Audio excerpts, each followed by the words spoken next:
Tramp uchta davlatning iltimosi bilan Eronga hujumlarni qoldirdi. Putin xitoyliklarga murojaat qildi. Eron dunyoni internetsiz qoldirishi mumkin. Armaniston bosh vaziri keskin mojaro markazida qoldi. Saylovchi ayol bilan tortishuv katta shov-shuv uyg'otdi. Ukraina yana ommaviy hujum ostida qoldi. Rossiya dron va raketalarni ishga soldi. Pekin Tayvan masalasida ortga chekinmasligini bildirdi. Yangi ogohlantirish yangradi.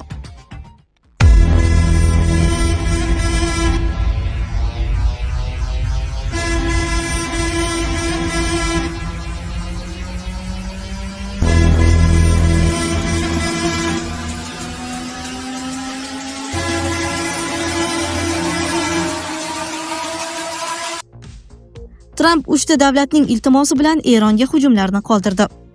AQSh prezidenti Donald Tramp uchta davlatning iltimosi sababli Eronga qarshi 19-may kuni amalga oshirilishi rejalashtirilgan hujumlarni qoldirganini aytdi. Bu haqda u o'zining Trust Social ijtimoiy tarmog'idagi sahifasida ma'lum qildi. Mendan Qatar amiri Tamim bin Hamad Al Soni, Saudiya Arabistoni valiahd shahzodasi Muhammad bin Salmon va Birlashgan Arab Amirliklari prezidenti Muhammad bin Zoid Al Nahyan ertaga rejalashtirilgan Eronga harbiy hujumlarimizni keyinga qoldirishni so'radi, chunki hozir jiddiy muzokaralar olib borilmoqda.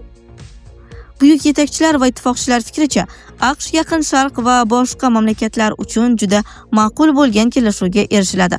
Bu kelishuv ayniqsa Eronning yadroviy qurolga ega bo'lmasligini o'z ichiga oladi, dedi 18-may kuni Oq uy rahbari. AQSh rahbari shu sababli Eronga rejalashtirilgan hujumni bekor qilishni buyurganini ma'lum qildi. Yuqorida tilga olingan yetakchilarga bo'lgan hurmatidan kelib chiqib, men mudofaa vaziri Pit Hegis, Birlashgan Shtab boshliqlari qo'mitasi raisi Daniel Keyn va AQSh qurolli kuchlariga Eronga rejalashtirilgan hujumni amalga oshirmaslik to'g'risida ko'rsatma berdim, dedi u. Putin xitoyliklarga murojaat qildi.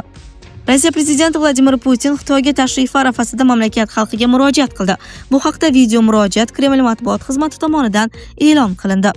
Qadrli xitoylik do'stlar, sizlarga salom yo'llayman. Qadrdon do'stim Si Szinpinning taklifiga binoan yana Pekinga tashrif buyurayotganimdan mamnunman, degan Putin. Rossiya yetakchisi ikki davlat vakillarining muntazam o'zaro tashriflari muhimligini ta'kidlab, Rossiya va Xitoy o'rtasidagi qo'shnichilik, do'stlik va hamkorlik to'g'risidagi shartnoma imzolanganining 25 yilligiga to'xtalgan. Szinpinning Rossiya bilan uzoq muddatli hamkorlikka bo'lgan intilishini samimiy qadrlayman. Bizning do'stona munosabatlarimiz kelajak uchun rejalarni belgilash va ularni amalga oshirishga yordam beradi, degan Rossiya prezidenti. Uning so'zlariga ko'ra, Rossiya-Xitoy savdo aylanmasi $200 milliard dan oshgan.